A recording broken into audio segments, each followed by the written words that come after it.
Hello and welcome back to another video.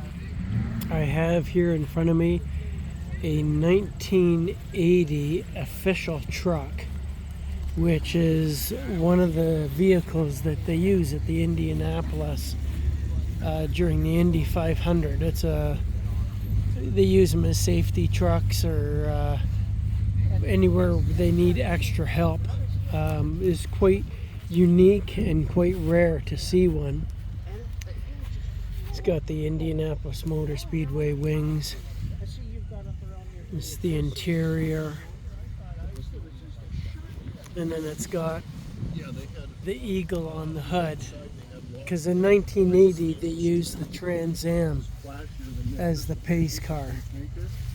And this is an actual official truck. All done up. It's beautiful.